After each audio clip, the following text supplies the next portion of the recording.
Buenas tardes y bienvenidos.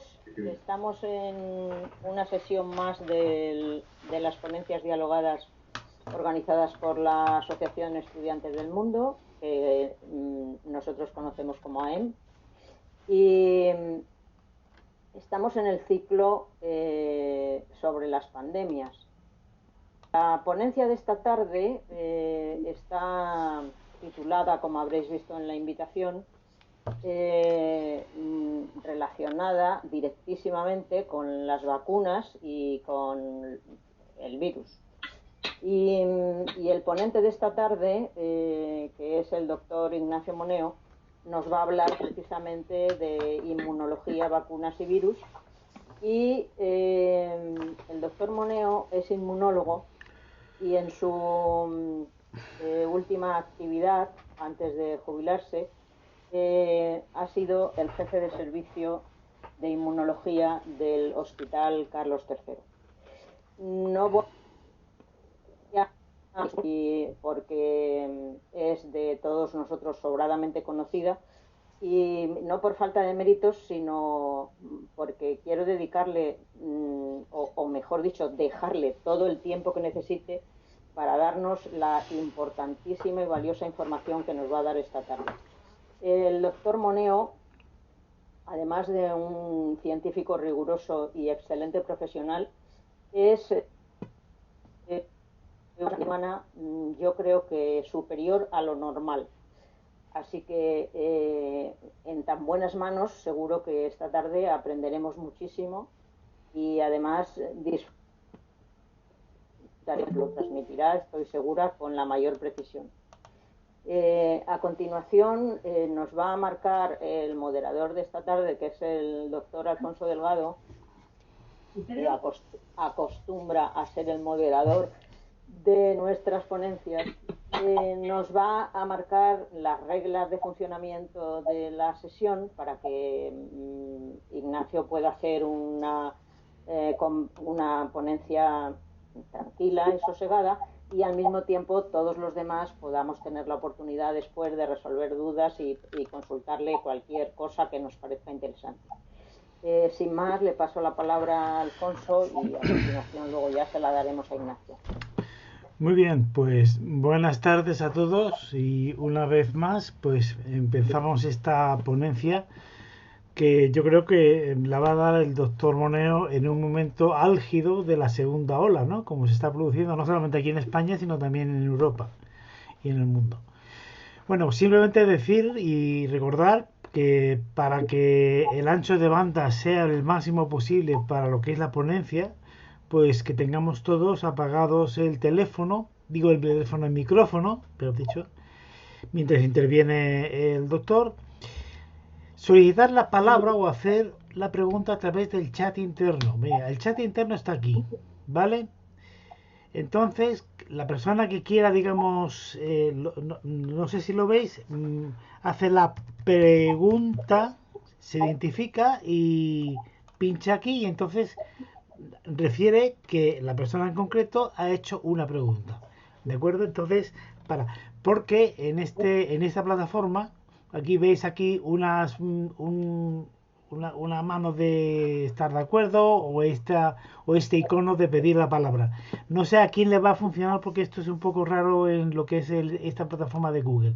Pero así que voy a dejar abierto el tema del chat para hacer las preguntas y ahí es donde cada cual pues se identifica y hace la pregunta que sea respondida, y cuando termine el ponente es cuando yo daré, digamos, paso por orden de la gente que quiere preguntar, ¿no? Luego, el aforo en principio está limitado a la capacidad de la red, que en estos momentos creo que es más que suficiente, ¿no? Es decir, somos 21 personas, no va a haber problema en ese sentido. Así es que, sin más, vamos a poner todos los micrófonos apagados y, a ser posible, también dedicamos el vídeo, la pantalla, para dejarle al doctor Moneo el ancho de banda para que no haya problemas ni de audio ni de vídeo para que pueda hacer su ponencia.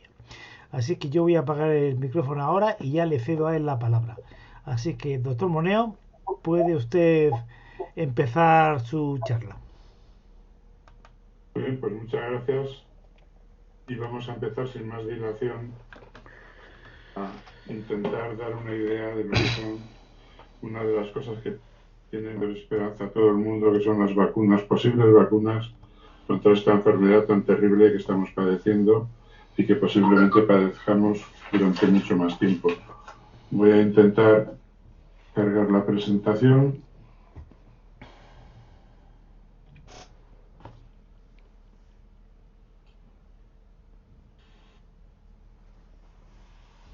Vamos a ver si se porta bien.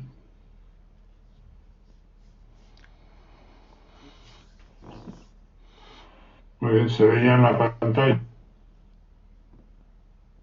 ¿Lo ves en la pantalla la presentación? No. Parece que no tengo retorno de sonido. Alfonso, te estoy preguntando, o a alguien que tenga el micrófono abierto, si ve en la pantalla la presentación. No, Ignacio, te seguimos viendo a ti. Pues no debería de ser así. Vamos a ver.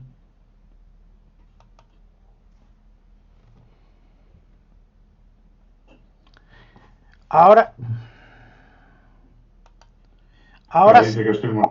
Ahora sí. Ahora sí. Ahora sí. Muy bien. Vale, pues entonces voy a activar la pantalla completa. Se sigue viendo ahora, ¿verdad? Sí, sí. Muy bien, pues veis aquí, para empezar a hablar de vacunas, un astronauta en la Luna, y dices, bueno, ¿qué tendrá esto que ver con las vacunas? Pues mirad, tiene que ver con cómo se planificó o cómo la biología planificó el sistema inmune. Aquí tenéis un ser humano que está viviendo y moviéndose en la Luna y lo está haciendo gracias a que tiene una mochila donde se le retira el carbónico que está exhalando y demás, y solo así puede vivir porque está en un medio hostil. El sistema inmune está diseñado para vivir en un medio hostil lleno de bacterias, de virus, de protozoos, de parásitos, etcétera, contra los que tiene que montar una respuesta efectiva. Entonces, si tuviera que llevar en su mochila todos los linfocitos y anticuerpos que necesita para responder a todos los antígenos del mundo, no haría falta vacunas, ya los tendría preparados en su mochila y los usaría cuando le hiciera falta. Lo que pasa es que esa mochila se calculó para el ratón y era 70 veces su propio peso, lo cual quiere decir que en el ser humano alcanzaría media tonelada y eso sería absolutamente inviable. Entonces el sistema inmune optó por otra solución, y es decir, no tengo mochila, no tengo anticuerpos ni células preparadas, solo un esquema muy pequeñito y lo activo según lo necesite. Eso quiere decir que cuando un linfocito B o un linfocito de inmunidad celular encuentra su antígeno y las señales necesarias, lo primero que hace es dividirse a lo bestia, formar lo que se llama un clon, y este clon posteriormente va a pasar a un linfocito productor de anticuerpos o a una cosa muy importante, tan importante como el linfocito productor de anticuerpos, que es la célula plasmática, que será un linfocito de memoria que va a quedar durmiente por si hay un segundo contacto. En las células T pasa igual, hay un aumento de expansión clonal y se producen las células T efectoras o las células T de memoria, que son también enormemente importantes. Y son células que quedan durmientes porque aquí veis lo que todo el mundo discute hoy en día: qué pasa en el sistema inmune cuando hay una infección, un primer contacto, pues se produce una síntesis de IgM, lo primero, que es seguida después de una síntesis de IgG más tardía, y que en un segundo contacto vuelve a producir IgM ya en menor cantidad y que dura más tiempo, y una respuesta muchísimo más intensa de IgG que dura muchísimo más tiempo. Esto sería lo que se conoce como respuesta primaria, y esto la respuesta secundaria. Y aquí se basan todos los test serológicos que manejamos de diagnóstico de respuesta inmune a COVID. Solo hay IgM en esta parte IgG más IgM en esta otra, cuando ya ha pasado un cierto tiempo de la primera entrada del virus, y posteriormente encontraríamos también IgM más IgG y al final predominantemente IgG. Es la manera fisiológica de respuesta del sistema inmune, una respuesta primaria, que es esta, y una respuesta secundaria que viene a continuación. ¿Qué pasa en la realidad? Pues que muchas veces los agentes infecciosos, antes de que la respuesta primaria y secundaria sean eficaces, ya han invadido el organismo y producido lesiones. Y muy típica es esta imagen de la viruela, que os recuerdo que afectaba al 60% de la población, la mortalidad era del 50%, y que un médico rural, Edward Jenner, en 1796, acordaros, crea la primera vacuna. Él observa que las vaqueras, las que ordeñaban vacas, tenían lesiones en las manos, pero nunca pasaban la viruela. Y entonces habrá un ciclo, una charla de ética al final de este ciclo. Cogió ni más ni menos que al hijo de su jardinero y le inoculó de las pústulas de una vaquera. El niño a los 2 días presentó fiebre, malestar, que le duró un par de días y se recuperó. Hasta ahí no había hecho nada nuevo porque parece ser que otros médicos ya lo habían hecho. Pero lo que sí fue primordial en Edward Jenner es que 15 días después de este tratamiento le inoculó virus de la viruela de verdad y al niño no le pasó nada. El niño había quedado absolutamente inmune. Tan inmune que gracias a esta vacuna que él puso en marcha, en 1980 la OMS decreta la desaparición de la viruela. Y fijaros aquí, en este gráfico satírico, aquí está Edward Jenner inoculando la vacuna a una mujer y todos estos son personas vacunadas y veis que le salen lo que llamaban apéndices vacunos y era una sátira tremenda del trabajo de este hombre que hoy hubiera sido sin ninguna duda más que premio Nobel, riéndose de la vacunación de la viruela. A pesar de todas las risas, la viruela, os recuerdo que desapareció de la faz de la Tierra en 1980.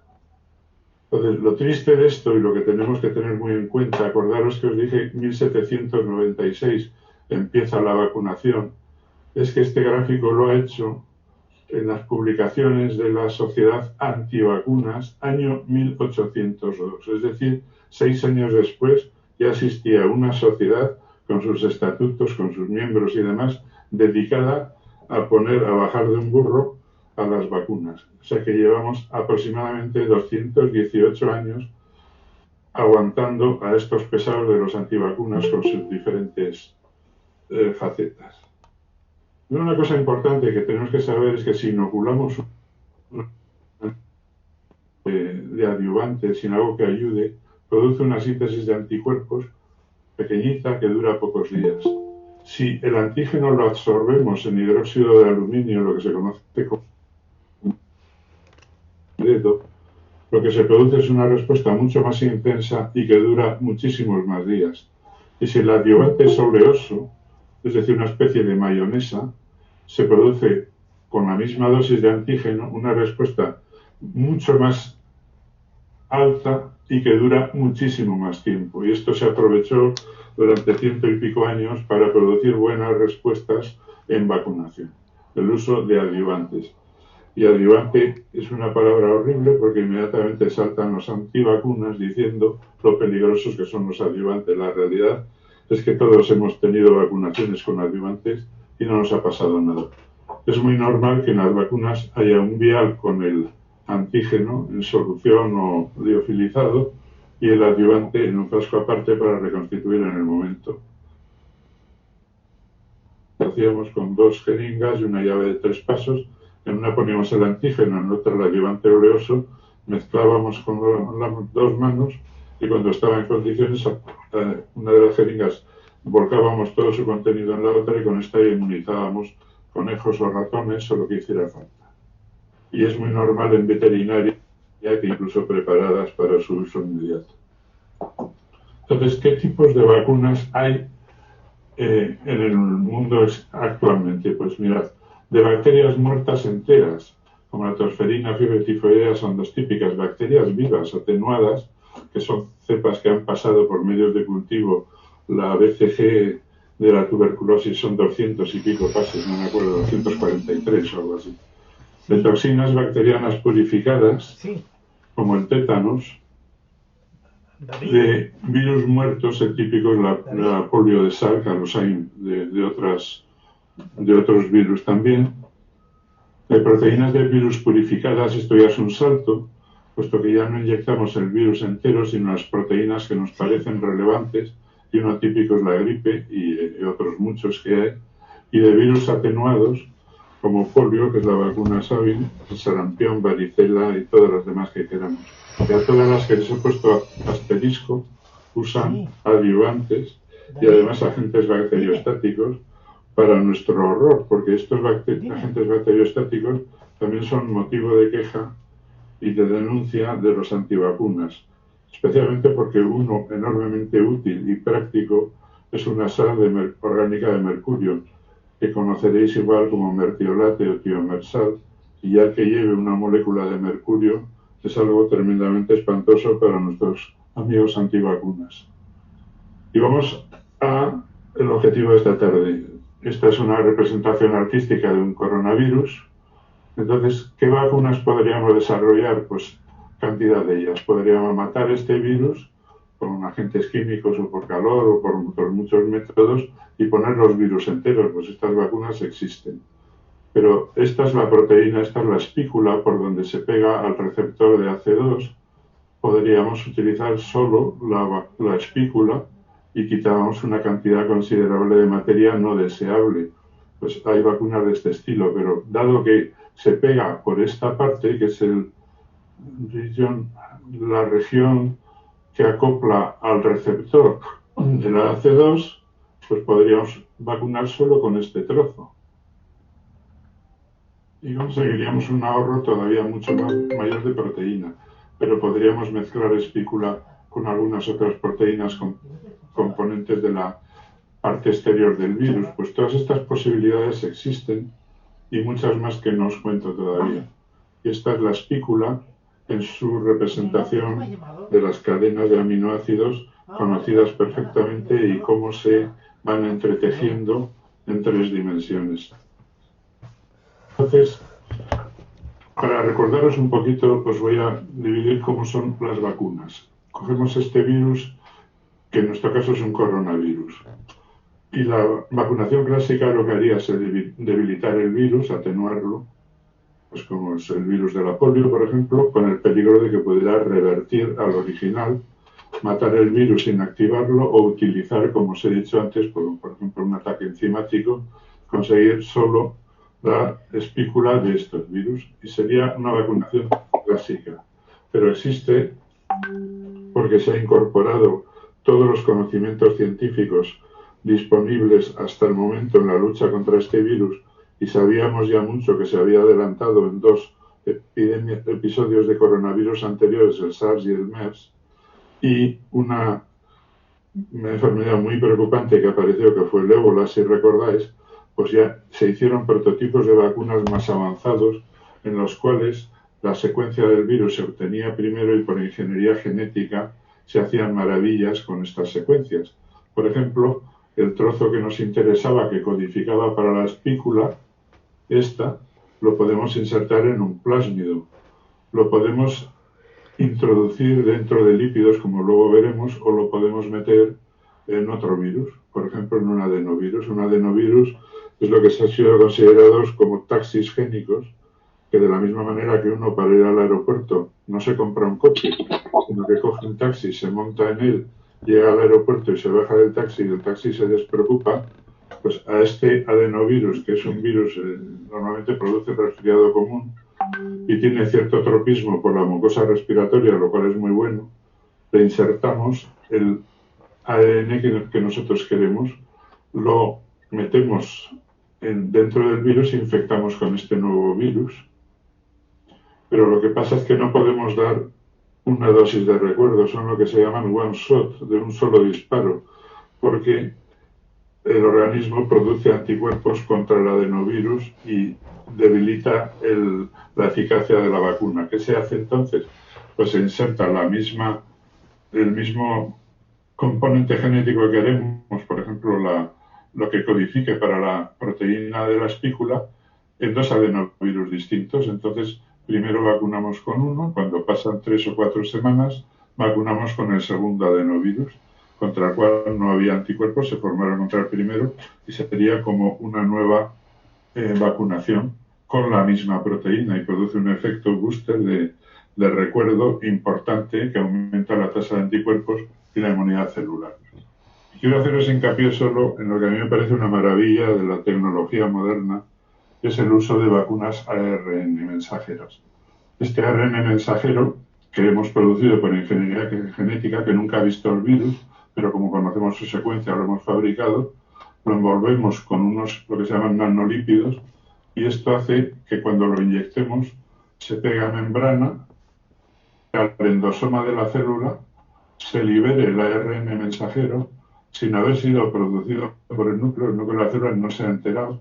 Esto es como un caballo de Troya que entra, se pega al ribosoma, y el ribosoma es la fábrica de proteínas de la célula, y la célula lee este ARN mensajero, produce la proteína correspondiente, que en nuestro caso es la espícula, y esta proteína es perfectamente y correctamente plegada por las chaperonas de la célula. Se le añaden en todo caso los azúcares que codifique la propia secuencia, si es que los tiene, que no lo sé, pero la mayor parte de las proteínas de virus los tienen, suelen ser glicoproteínas, y se secreta al medio. Entonces, este ARN, una molécula de ARN mensajero, produce miles y miles de moléculas de espícula nacientes, recién creadas, no están producidas 3 o 4 meses o medio año antes, están creadas recientemente por la célula, y ya el sistema inmune las ve y produce los anticuerpos. Y realmente es algo absolutamente novedoso y que ha tenido ya ciertos usos y parece que con buenos resultados. Entonces, tengamos la vacuna que tengamos, ¿qué hay que hacer con ella? Pues lo primero, pruebas de laboratorio de animales, a ver qué tal respuesta tiene. Si la respuesta es demasiado tóxica, los animales enferman, pues se desecha esa vacuna. Si todo sigue bien, se ve que tengan los animales de laboratorio una buena respuesta inmune, si no la hacen, se desecha, y de ahí pasa a ensayos clínicos. Esto en la teoría, porque en la realidad es que se ha cortado mucho el tiempo y casi van en paralelo.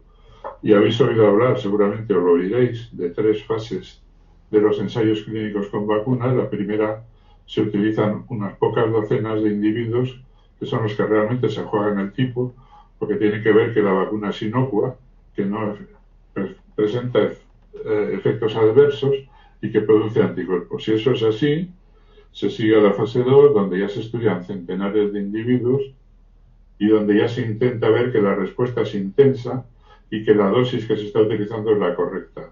Si no lo es, se desecha y se pasa a la fase 3, donde ya se estudian miles de individuos, 30.000 o 40.000, y donde ya se ve realmente la gran pregunta, si esta vacuna previene la enfermedad. Y hasta aquí sería la fase científica. Una vez que ha acabado, empieza la fase científica, digamos, que es enormemente importante. Lo primero que tiene que hacer es aprobarla a las autoridades sanitarias. Luego se fabrica a gran escala y se evalúa la calidad del producto. Y una vez que se tiene esto, pasa a la 4ª fase, que es la que nos hablará Julián en la próxima charla, igual de importante, de cómo se hace toda la logística para la vacunación de millones de personas, que no es ninguna bobada. Entonces, ¿cómo está en este momento la cosa? Pues desde hace un tiempo había 135, que no es poco, vacunas en ensayos preclínicos. En fase 1 había 15, en fase 2 11 y en fase 3 4. 4 vacunas diferentes que en este momento son como unas 8.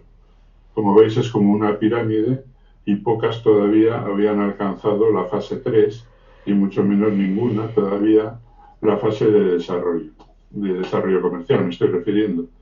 Y lo que vemos en el último reporte de la OMS del 2 de octubre es que tenemos fase 3, por decirlo de alguna manera, 3 vacunas de virus inactivados, una que utiliza, que es la AstraZeneca, que os sonará, que utiliza un adenovirus de chimpancé, que da una sola dosis porque no puede dar dos, y luego son vectores virales no replicantes, normalmente adenovirus, como veis aquí, pero puede haber otros, que tienen una o dos inyecciones, y la lista sigue para abajo hasta recorrer las casi 200 que en este momento hay, y que no os voy a cantar.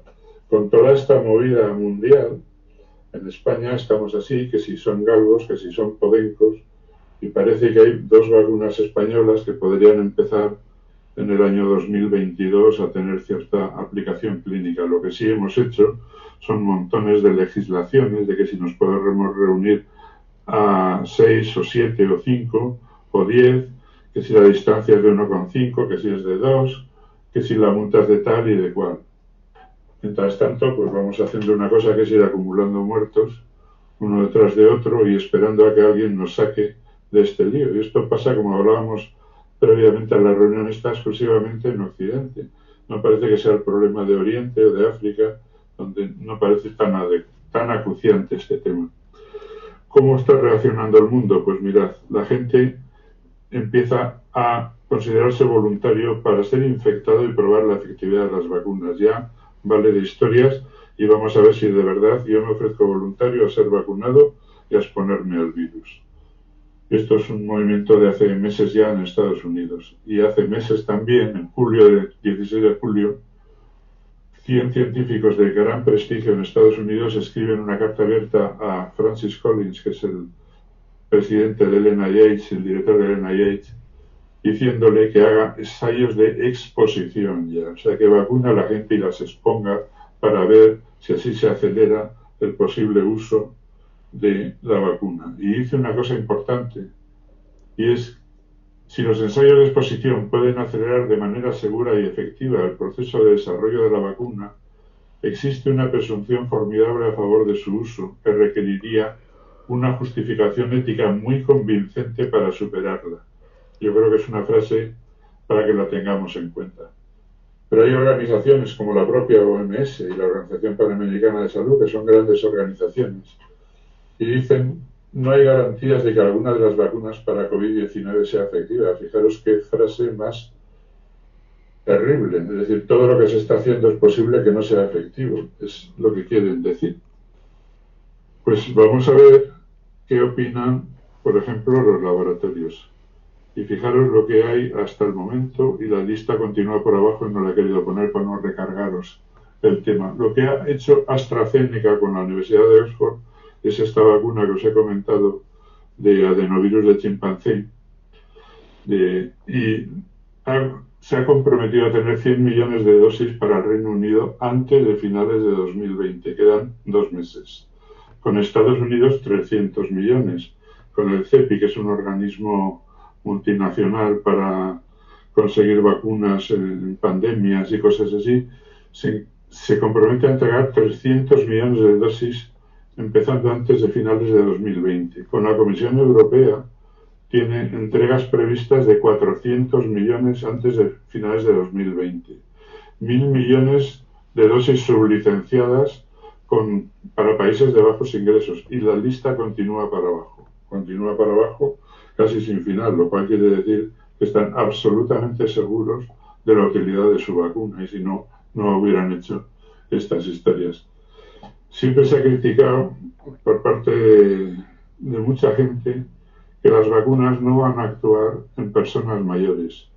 Y aquí estamos unas cuantas, que seríamos los grandes perjudicados de una vacuna que solo funcionará en personas jóvenes. Mirad un estudio recientemente publicado de una de las vacunas china, de las vacunas inactivadas, y aquí vemos la parte de arriba, estos 2 gráficos son personas menores de 60 años y estas mayores.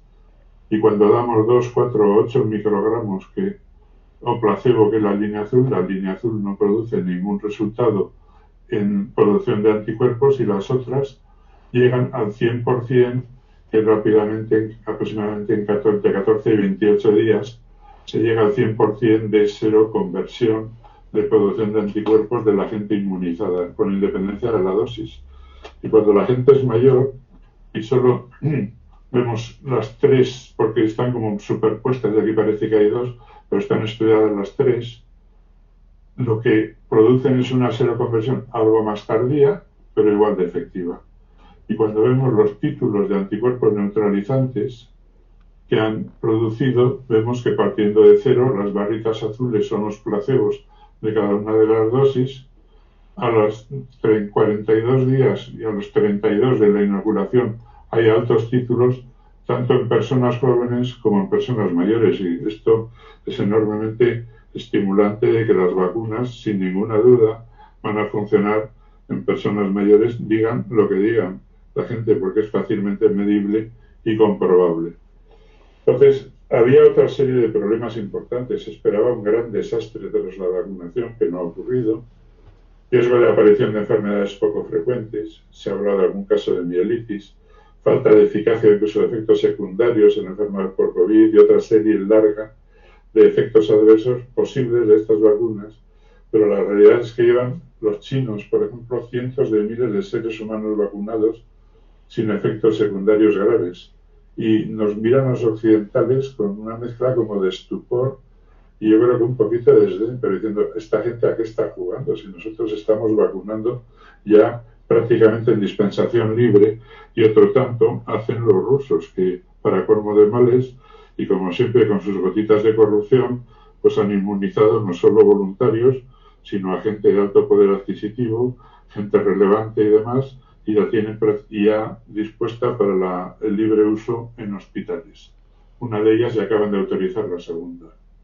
Entonces, si juntáramos todos los cientos de miles de vacunados, y eso lo hiciera un organismo internacional que tuviera la capacidad y la autoridad para hacerlo, podríamos ver cuáles han sido los principales efectos adversos, aparte de dolor o fiebre fácilmente controlable por paracetamol, por ejemplo.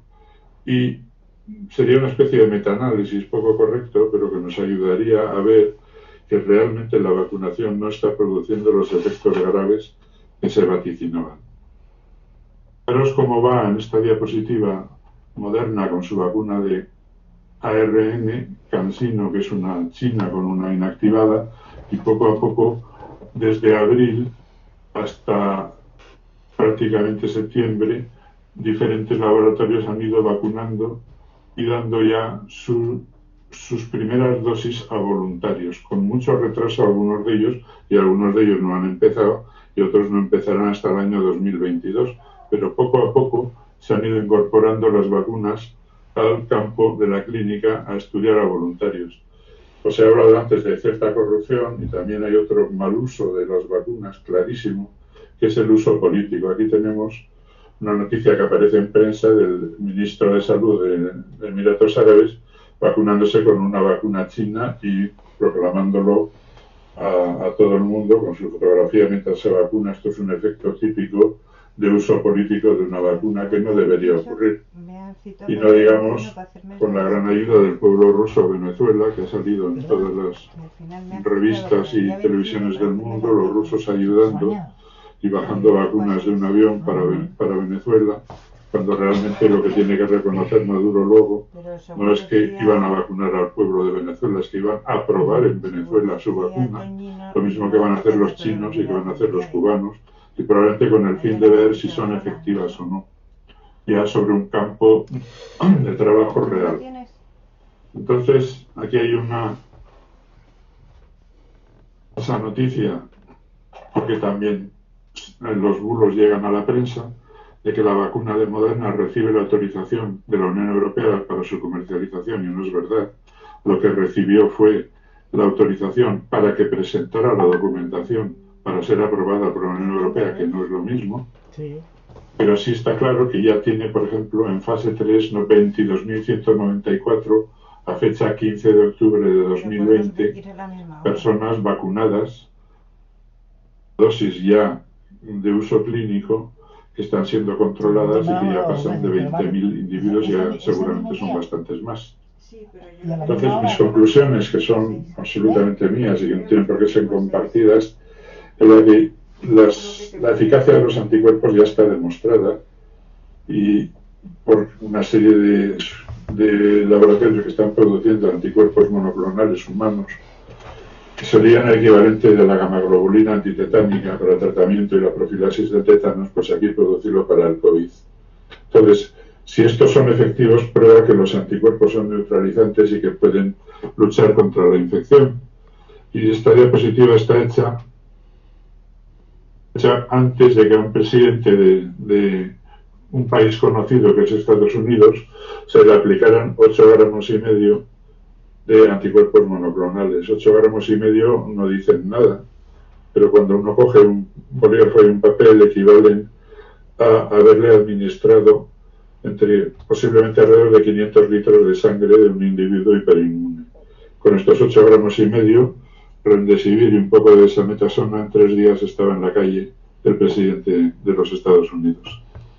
Entonces, la conclusión sería, yo creo que lo primero es centrarnos y saber estar seguros del enorme avance que se ha conseguido en 7 meses, algo con ayuda de los coronavirus previos y de otros virus.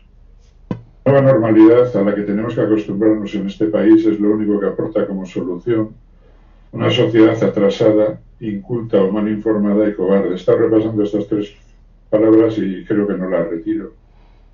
La ética en periodos de pandemias indudablemente tiene que adaptarse al riesgo. Hay que buscar otro estilo de hacer las cosas.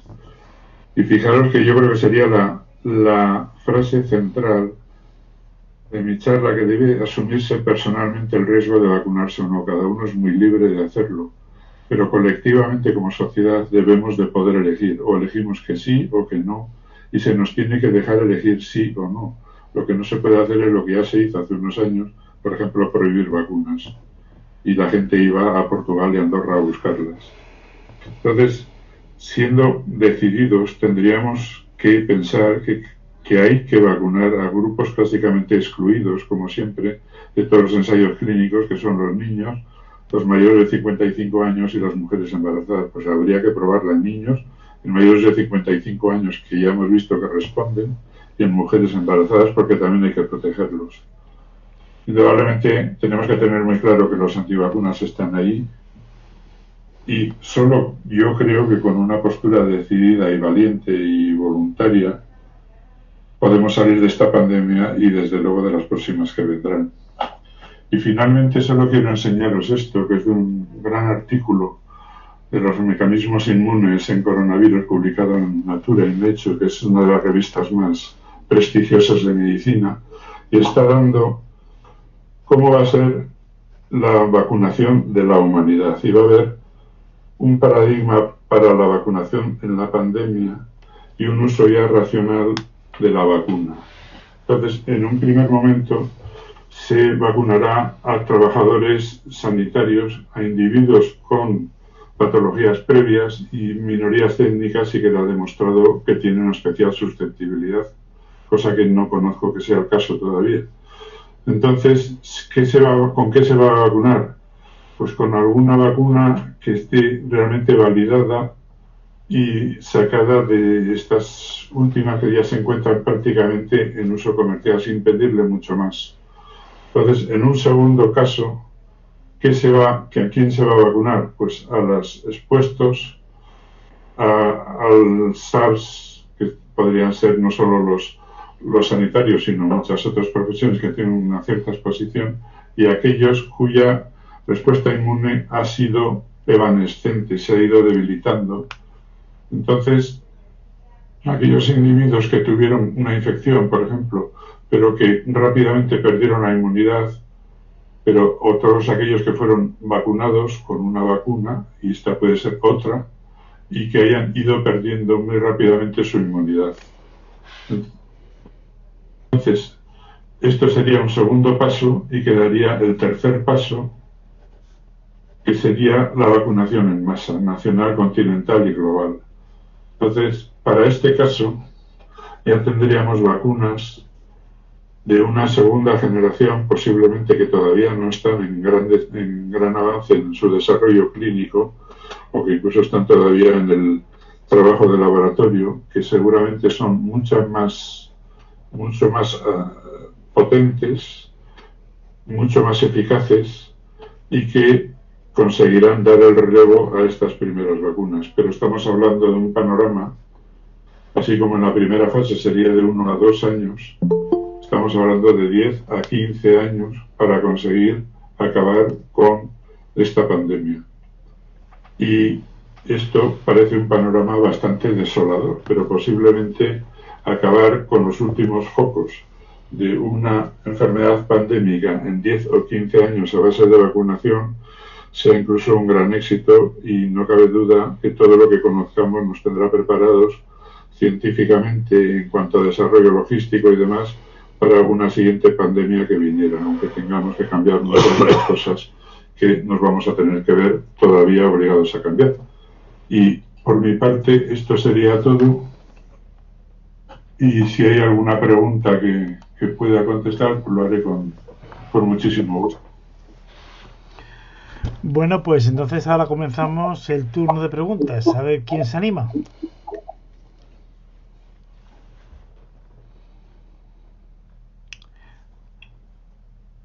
Pilar Barrientos. Venga, empieza. Ignacio, gracias. ¿Cuánto sabes? ¿Cuánto sabes? Mira, tengo varias. Te las hago seguidas, ¿eh? Y así ya está. Mira, una. Si no lo he entendido mal, este virus u otros no lo padecen los animales. Entonces, si no lo padecen los animales, ¿por qué se prueban las vacunas en ellos? No sé, es que tal como lo ibas diciendo me ha entrado esa duda, ¿eh? Esa, una. Y la otra es qué diferencia puede haber entre lo que es la vacuna y por ejemplo, esto que se está diciendo ahora de utilizar plasma de personas que ya han contraído y que tienen el famoso IgG ese que tú comentabas. ¿Vale? De momento con estas dos ya tengo bastante. Gracias. Vamos a ver, gracias Pilar por tus preguntas, que son importantes. La primera, no la padecen los animales. Bueno, no la padecen significaría que no es verdad del todo. Por ejemplo, se tuvo que sacrificar una granja de bisones, no me acuerdo dónde fue, pero creo que fue en España, porque enfermaron de COVID-19. Y entre los animales, algunos, como los macacos y los monos, pasan una enfermedad parecida a la humana, probablemente más benigna, y son enormemente importantes para el desarrollo de las vacunas, porque las respuestas que hacen valen para validar las vacunas. Y hay otros animales, como concretamente que recuerde el hurón, que pasa una enfermedad clínicamente importante con este virus. Y ratones también montan respuestas y pasan una cierta enfermedad muy benigna. Y son, desde luego, desde el punto de vista del desarrollo de las vacunas, lo mejor que te puede pasar es tener animales de laboratorio que puedan valer de modelos, porque avanzas muchísimo. Y en el caso del COVID-19 ha habido modelos animales clarísimos para poder trabajar con ellos. Entonces, respecto a la otra pregunta, es lo mismo que pasó con el tétanos. La vacuna de tétanos hace sobre los años 40 aproximadamente se vio que no hacía falta vacunar con la bacteria entera, con el Clostridium, para tener una respuesta, porque lo que producía patología era la toxina que liberaban estas bacterias. Entonces esta toxina se aisló, se purificó, se trató con yodo de formol y se consiguió una cosa que se llamaba toxoide, que ya dejaba de ser tóxico, pero conseguía inmunizar. Entonces había dos vías que son las mismas que tenemos ahora, o gamma-globulina, que en aquella época era de caballos inmunizados con esta toxina, o toxina vacunando a la gente. Ese experimento se resolvió por sí misma su eficacia en la Segunda Guerra Mundial.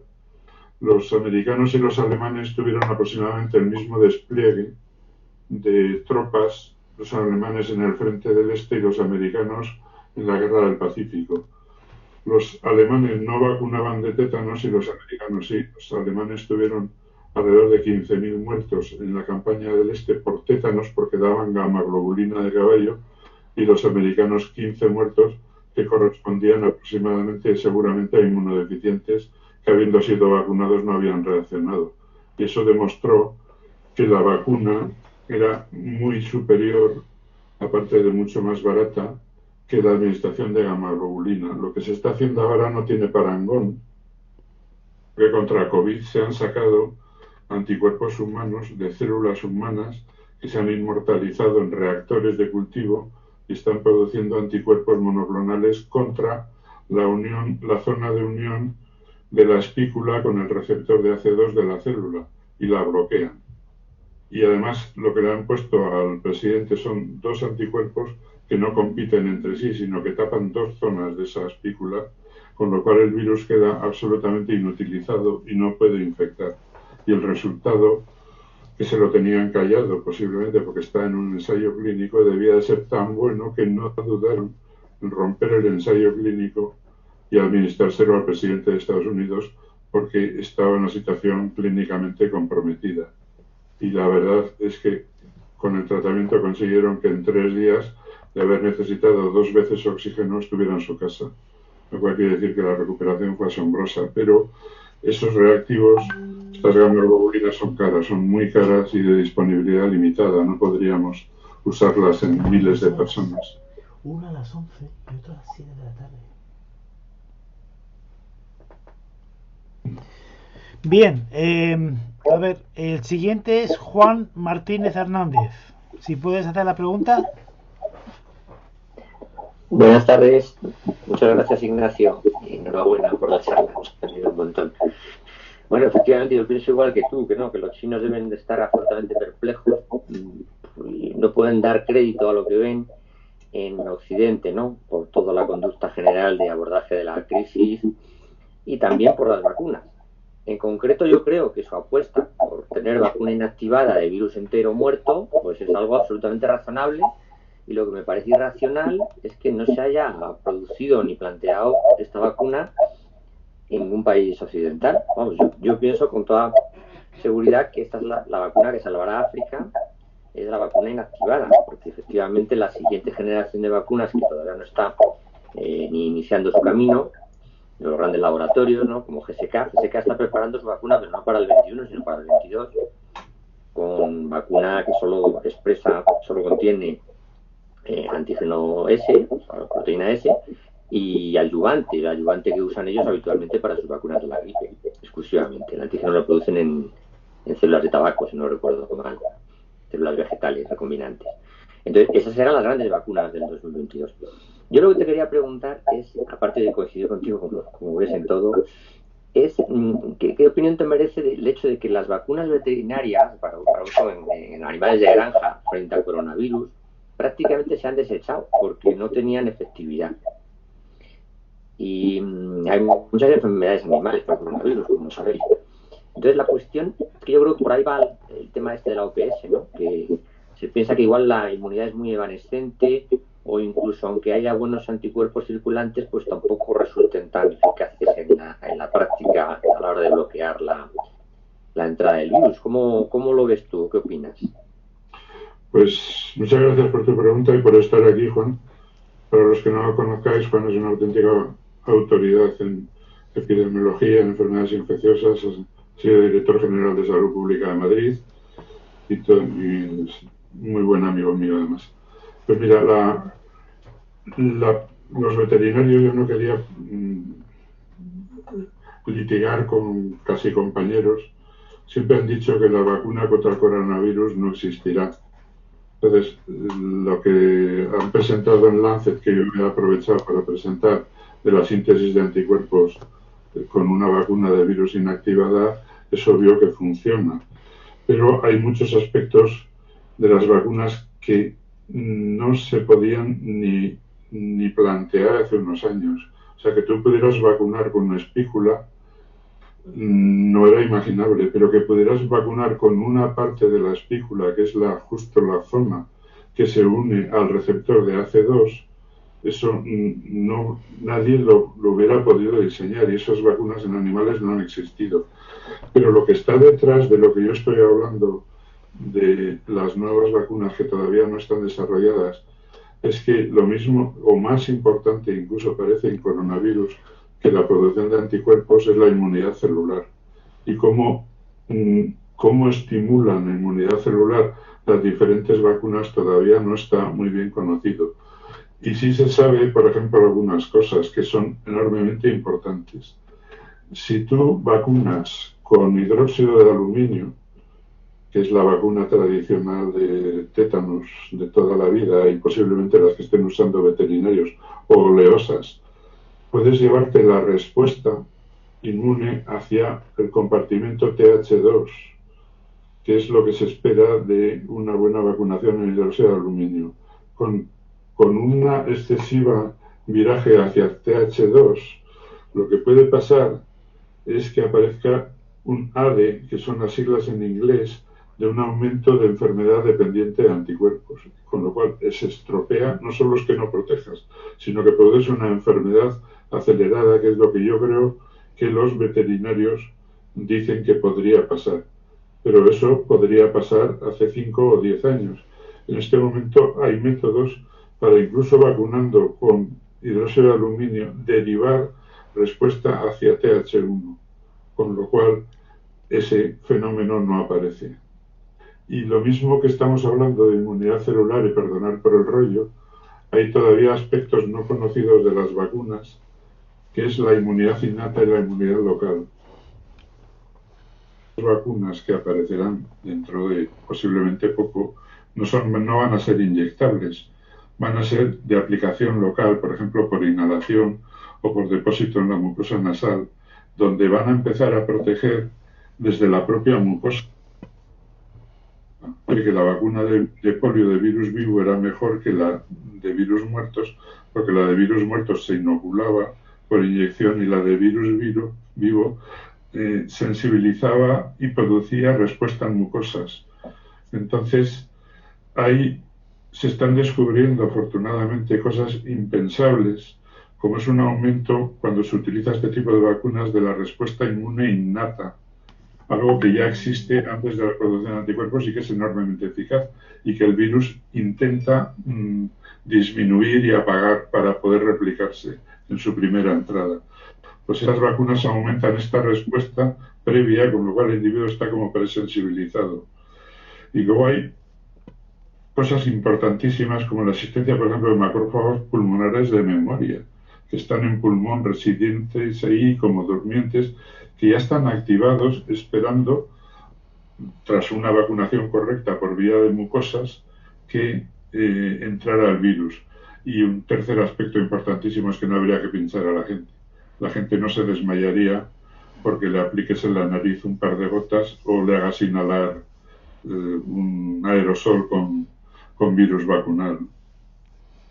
Entonces, todos esos aspectos es lo que va detrás, y yo creo que es tan bueno ese artículo de Nature que os he comentado, el último, es tan bueno porque está esperando a ese segundo ciclo de vacunas que podrían darse a los individuos ya vacunados de otras maneras para mejorar. Indudablemente son la segunda generación de la que todavía no podemos ni hablar.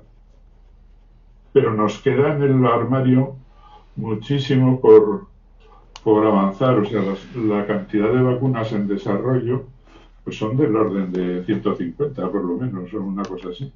Y seguramente la mayor parte, el 90%, se desecharán, pero habrá una guerra entre vacunas con diferentes eficacias, con diferentes números de dosis necesarias y demás.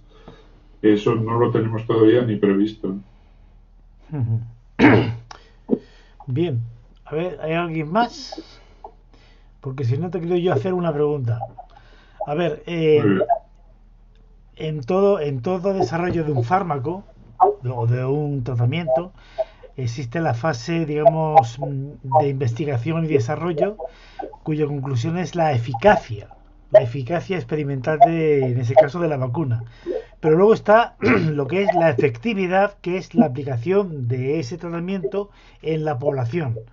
Entonces, ahí me surge una pregunta, una duda, y es que ante la variabilidad de respuesta inmune de los pacientes o de la gente, ante la carga viral que reciben, que unos presentan un desarrollo de una patología muy leve, es decir, solamente tos, anosmia, etcétera.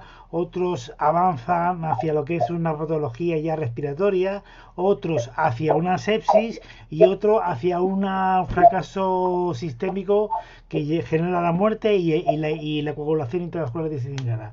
Ante ese abanico grande de posibles respuestas de la gente por su sistema inmunitario, ¿cuál se estima que puede ser la efectividad? No digo la eficacia, sino la efectividad en el terreno real de estas vacunas que se están proponiendo como las primeras de salir al mercado. Pues eso, Alfonso, es una pregunta que hay que plantearse muy seriamente y se la plantean en la fase 3, claro, cuando empiezan a inocular a decenas de miles de personas diferentes con sistemas inmunes diferentes. Entonces, ver cuánta inmunidad desarrollan de inmunidad de anticuerpos e inmunidad celular, que es importante, cuánto aumentan la inmunidad innata y toda una serie de cosas se puede medir, pero realmente, ¿qué es lo que estaban pidiendo estos grupos americanos? Lo que importa yo creo que son ya los test de exposición, es decir, si realmente la vacuna es eficaz, uno se vacuna y se tendría que exponer al virus incluso artificialmente para ver que realmente protege y a cuánta gente protege. Y eso lo se hace con voluntarios. Indirectamente se puede sacar viendo poblaciones masivas que se vacunen, por ejemplo, donde haya una enfermedad importante, como podría ser en Europa y en España en este momento, y como lo es en Brasil y en Estados Unidos. Si tú vacunas 100.000 personas y las estudias dentro de 3 meses y no vacunas otras 100.000 y ves cuánta gente se ha contagiado de un grupo y del otro, verás la eficacia real sobre la eficacia de campo de esa vacuna. Y no hay otro sistema, porque la variabilidad es inherente a la genética humana. Los sistemas inmunes de las personas responden diferente. Las personas se exponen de diferente manera y a diferente dosis, y eso tiene una importancia enorme. No sé si habéis oído hablar de que están hablando del efecto vacunal de las mascarillas, pero por si no lo habéis oído, es muy sencillo, es decir, que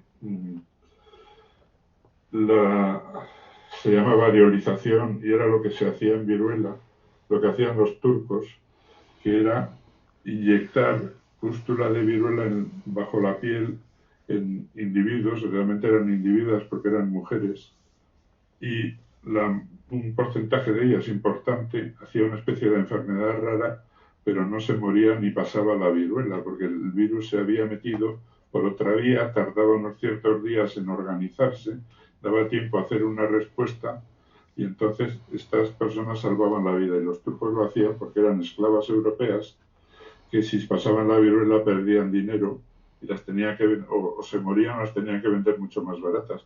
Pero el efecto se llama variolización.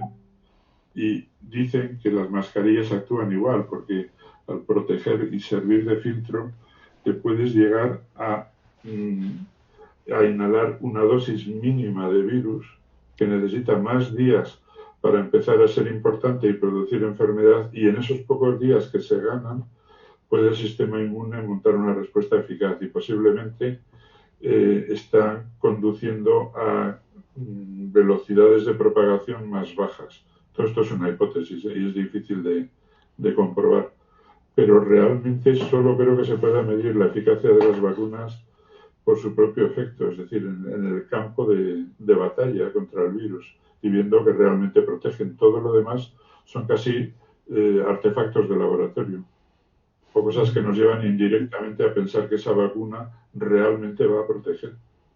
Pero es lo que están exigiéndole a Collins, una serie de científicos, que ya vale que con las vacunas que ya están aprobadas y puestas encima de la mesa hayan estudios de exposición a ver si verdaderamente son eficaces.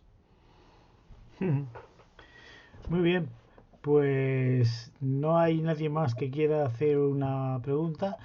Te quería hacer la última y es el tema de la cartilla de vacunación. Es decir, El asunto es que cuando uno va a los centros de vacunación para, sobre todo, viajar al extranjero, a la franja tropical, etcétera, pues te vacunas de la fiebre amarilla, del tétano, de la meningitis, etcétera, etcétera. Entiendo yo que la vacunación del COVID también será una vacuna que quede registrada en la cartilla de vacunación, bien sea en papel o bien sea electrónica. Ahora bien, el asunto es, y es lo que muchos se temen, o sea, hay gente que se teme, es si el no estar vacunado puede ser una selección perversa para muchas cosas, a nivel, digamos, público o a nivel de, digamos, de viajes internacionales o incluso hasta incluso para conceder un préstamo, que es lo que algunos piensan que puede ocurrir. Pues es una buena pregunta.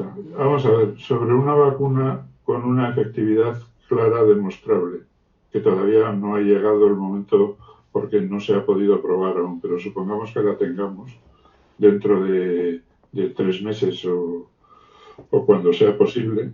Si esa vacuna existe, un individuo no debería de ser vacunado, porque es transmisor de una enfermedad que, como dice muy bien Juan Martínez, es de clase 4, es decir, que hasta este momento no tiene tratamiento y puede matar al individuo. Y un país no se merece que entre personas que, porque consideren que la vacuna no va con ellos, luego quieran entrar en un país. Yo no lo autorizaría.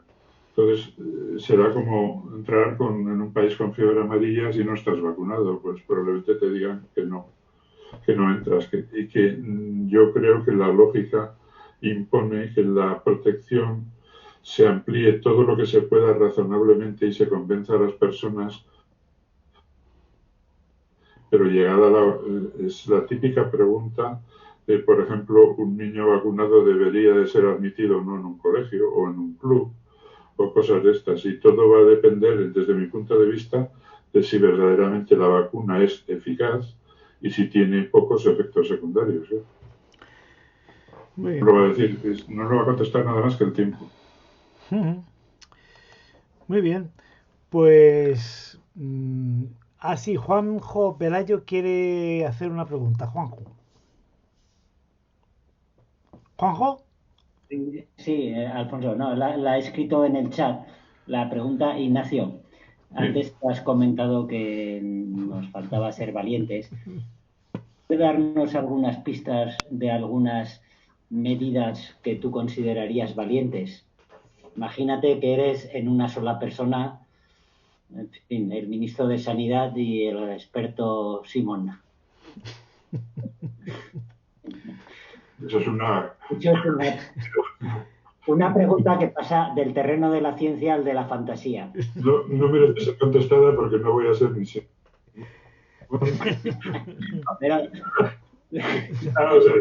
Lo que no puede ser es que un país agache la cabeza debajo del ala a la vez que está diciendo ya estamos repartiéndonos algo que ni existe, que es cómo nos vamos a vacunar.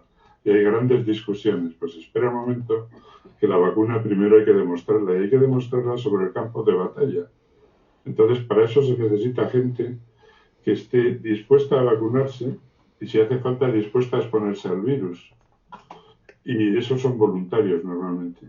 Pero hay un concepto que animaría mucho a que personas como todos nosotros seamos voluntarios, y es el concepto, algo así como el concepto de riesgo diluido que tenemos, porque la mortalidad de este virus es la que sea, un 1%, un 2%, pero no es verdad. En nuestro segmento de edad, la mortalidad es muchísimo más alta y estamos corriendo un peligro real cada día que pasa que no tenemos una vacuna eficaz. Entonces eso nos debería de animar a presentarnos voluntarios a todo tipo de ensayos, ¿no? Yo no le veo, por mi parte, yo estoy dispuesto a vacunarme de lo que considere que merece la pena, y estas vacunas últimas de alto grado de desarrollo de ARN mensajero y demás, a mí me parecen altamente evolucionadas, poco dadas a efectos adversos, bastante trabajadas ya con miles y miles de personas en fase 3. Si fuera el primero que me iba a administrar una vacuna, pues sinceramente igual me lo pensaba mucho más, pero miles y miles de voluntarios que ya han pasado por delante, pues yo no tendría duda. Los chinos han vacunado, recordad, a cientos de miles, pero hace meses que ya tenían cientos de miles de individuos vacunados. Los rusos han vacunado a mansalva y rusos y chinos andan en Venezuela vacunando y en Brasil y en muchos otros países y en Emiratos Árabes, como hemos visto, ¿no? Entonces, yo creo que lo que le falta a este país es gente bien informada y que dé el paso adelante, que diga, yo soy voluntario para vacunarme. Yo desde luego lo digo públicamente, no tendría el más mínimo problema. Esta puede ser un poco la razón por la cual estamos viendo el extraño caso de la evolución de la pandemia en China, que desde que terminó su primera ola no ha vuelto a registrar ningún, o por lo menos poquísimos casos nuevos de contagiados, que a no ser que estén falseando los datos, la verdad es que sorprende. Mira, Alfonso, es que los chinos, ahí hablaría largo y tendido Juan Martínez, destacaron cuando tuvieron el primer brote 42.000 sanitarios para hacer estudios a lo bestia y diagnósticos a lo bestia.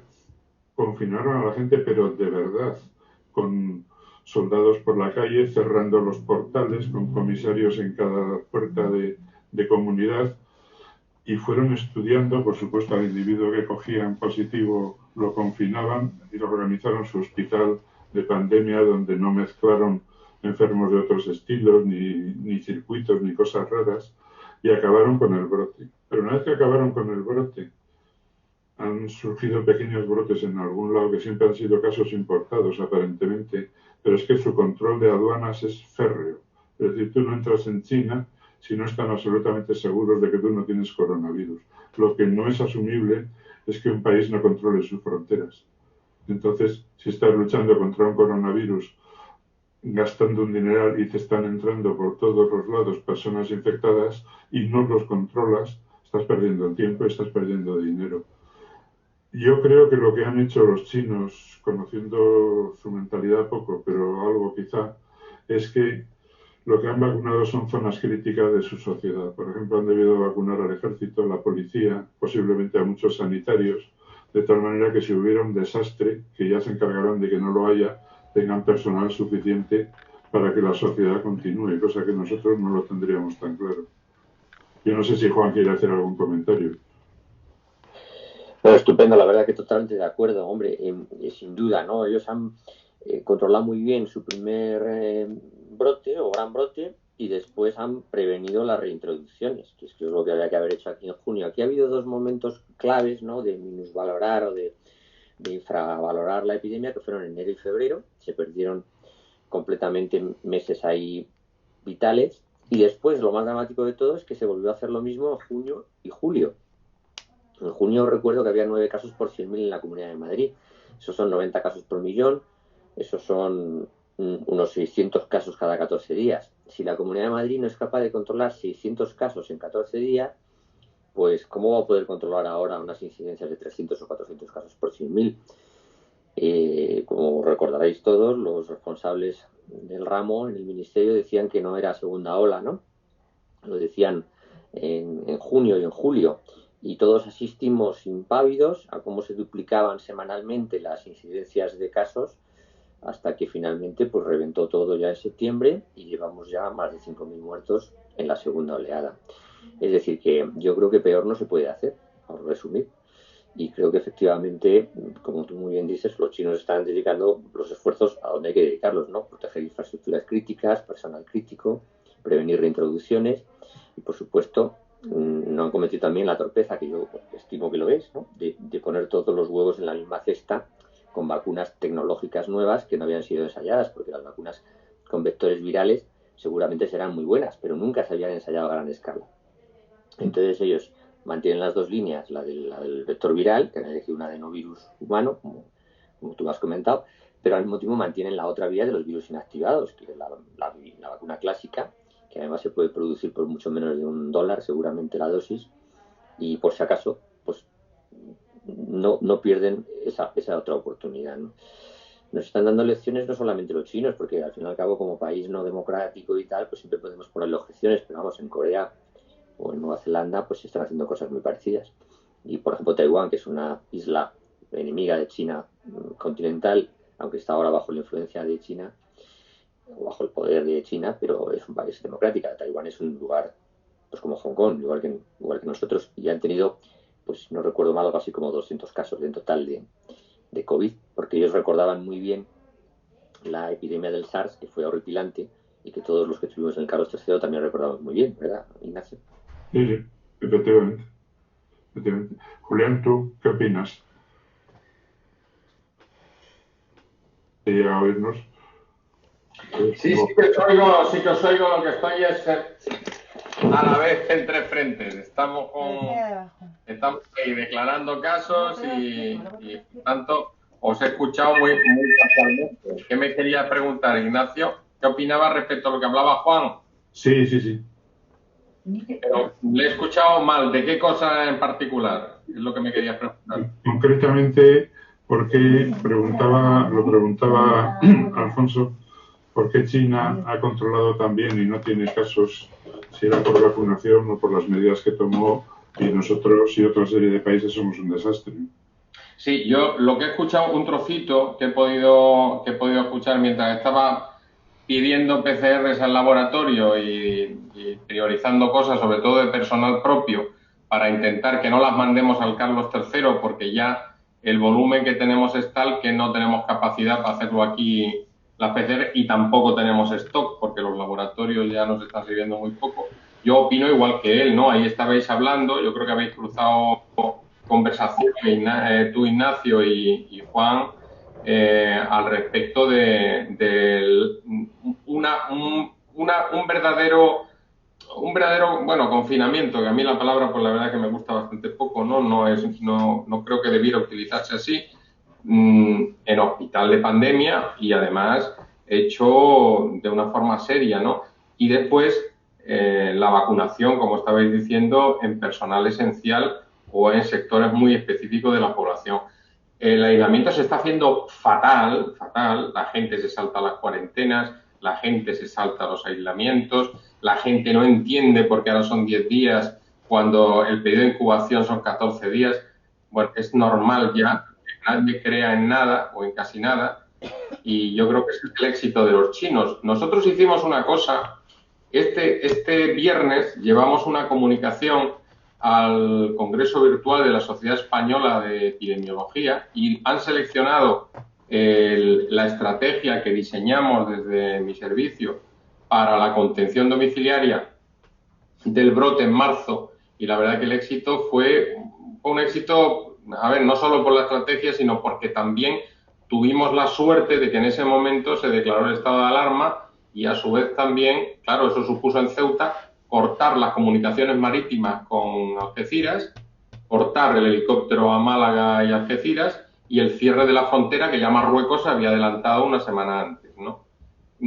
Lo cierto es que ahora seguimos con la frontera cerrada y ya no importamos casos, ya somos exportadores de casos de coronavirus, de COVID-19, lo que significa que la transmisión comunitaria es generalizada. Lo que significa, yo creo indudablemente, que la contención domiciliaria que establecimos en marzo pues dio su fruto, fue muy exitosa. Teníamos la duda de que no hubiera sido el factor principal el cierre de comunicaciones, la movilidad, que se ha estudiado muy bien, ¿no? A través de modelos matemáticos, ¿no? Y de seguimiento de señales de teléfonos móviles, sobre todo, pero lo cierto es que ahora con la frontera cerrada y ahora exportando casos, porque prácticamente no recibimos casos importados, la única diferencia ha sido el que el aislamiento domiciliario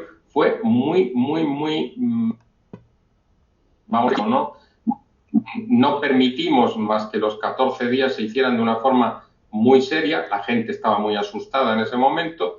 Ahora, claro, una enfermedad, yo creo que debe ser la primera enfermedad en la historia de la salud pública en el mundo, en la historia de la medicina y la historia del mundo en la que el periodo de incubación ha dejado de ser el periodo de aislamiento.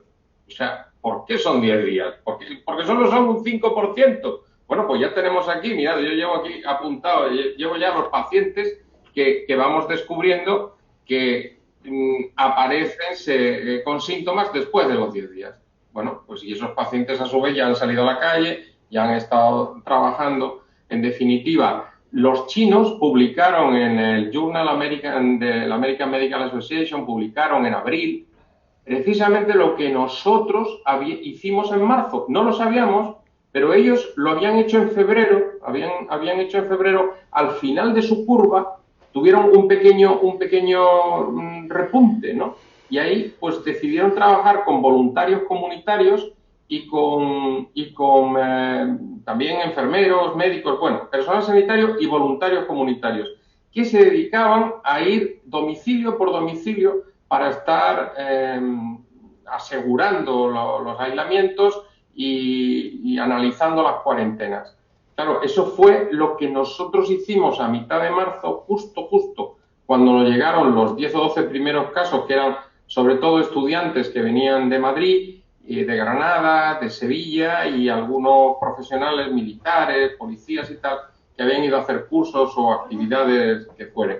En definitiva, para no extenderme más, está claro lo que ha dicho Juan, es que se hizo por los chinos bien. Yo creo, con todas las críticas y el ocultismo, ¿no?, que pueden tener el Estado chino, yo creo que pasará a la historia de la salud pública como una acción de salud pública más que eficiente, ¿no? O por lo menos a mí me lo parece. Tendrían que ocultarlo excesivamente bien, ¿no?, demasiado bien, como para que acabar con un brote epidémico de este calibre en ciudades de millones de habitantes, cuando aquí no somos capaces de en una ciudad de 100.000 habitantes acabar. Hoy tenemos a Navarra ya cerrado, nosotros y Melilla, y a Melilla le pasa igual que a Ceuta. Tenemos una ciudad tan pequeña que si las cosas se hacen bien, es que es materialmente imposible que se te escape a alguien. ¿Cuál es la verdad? Bueno, pues que nadie cumple los aislamientos, el uso de las mascarillas es cutre, es la palabra, cutre. Hay mascarillas que parecen, pues, no sé cómo decirlo, ropa interior usada de 10 días, ¿no? Cosas de este tipo, ¿no? O sea, que realmente esa es la clave, ¿no? Y yo aquí tengo al lado a las 4 enfermeras que están ahora mismo haciendo el seguimiento de pacientes y a un médico residente y ya por fin tengo un compañero de preventiva adjunto que ha terminado su especialidad ahora en el Carlos III, que es un residente recién terminado, un adjunto ya. ¿Y qué os quiero decir con eso? Que nosotros estamos viendo como la realidad del brote epidémico es auténticamente cutre. O sea, ni siquiera sabemos hoy los casos, este fin de semana, los casos que ha tenido cada comunidad. Hoy, nuestro consejero pues decía, y hablaba del tema de los aislamientos y tal, que es un compañero de aquí, digestivo del hospital, pues se quejaba de todo esto, ¿no?, de que la gente no cumple y tal. Pero claro, la gente no cumple porque la gente es que ya no se cree nada. Les insulta, es lo que quería decir, les insulta a la gente que le llama, y no es un caso excepcional, sino que ya la gente, pues, llega a este momento. Conclusión, tema China, es seriedad y en una pandemia, en una epidemia, la salud pública tiene que ser o tener un aspecto, pues, lamentablemente, porque no me gusta decirlo así, pues muy militar y con una disciplina estrictísima en la cual no se permita que la gente pueda contagiar ni a su vez ser contagiado. Perdóname por esto. Bueno, pues creo que no hay nadie más que quiera hacer una pregunta, así es que creo que primero agradecer a Ignacio pues la excelente charla que ha dado. Nos ha aclarado muchísimas dudas, porque a ver, la verdad es que el confusionismo que impera en estos momentos es dramático, ¿eh? O sea, no tiene otro calificativo que dramático. Y nada, agradecerte muchísimo pues la dedicación, tu experiencia, tu sabiduría y nada, y punto. Aurora, si quieres ya terminar, pues adelante. Aurora. Aquí estoy, aquí estoy. Reiterar el agradecimiento a Ignacio, que como siempre no nos defrauda, hace un trabajo excelente y además nos lo comunica con un nivel estupendo. Yo por lo menos he aprendido muchísimo esta tarde y espero que así haya ocurrido con todos los asistentes. Y a ser posible, sobre todo por el comentario último que estabais haciendo respecto a la respuesta de los ciudadanos ante la seriedad del contexto en el que nos movemos, a ser posible digo que los que esta tarde hemos aprendido muchas cosas y estamos sensibilizados de una manera un poco diferente a como estábamos sensibilizados hasta hoy, que hagamos también de caja de resonancia. Quiero decir que es que en esto nos va la salud a todos, con lo cual merece la pena hacer un mínimo esfuerzo en extender la información y extender la necesidad de la responsabilidad de cada uno de los individuos. Es decir, que aquí no le estamos regalando nada a nadie por el esfuerzo personal que haga cada uno, que lo que estamos haciendo es protegiéndonos a nosotros mismos y a los que nos rodean también, y de alguna manera poder salir de esta situación tremenda en la que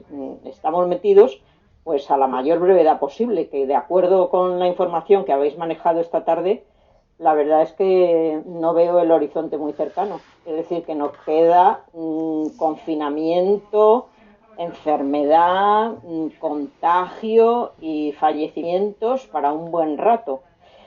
Así que gracias, Ignacio. Seguiremos en la línea que hemos comenzado. Muchas gracias también a todos por asistir esta tarde y por las preguntas interesantes que habéis compartido con nosotros.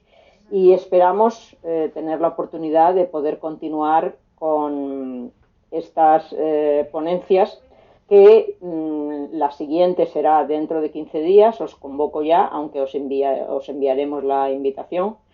Y le tocará a nuestro querido amigo residente en Ceuta, el doctor Domínguez, que nos hablará también sobre asuntos relacionados con la vacunación.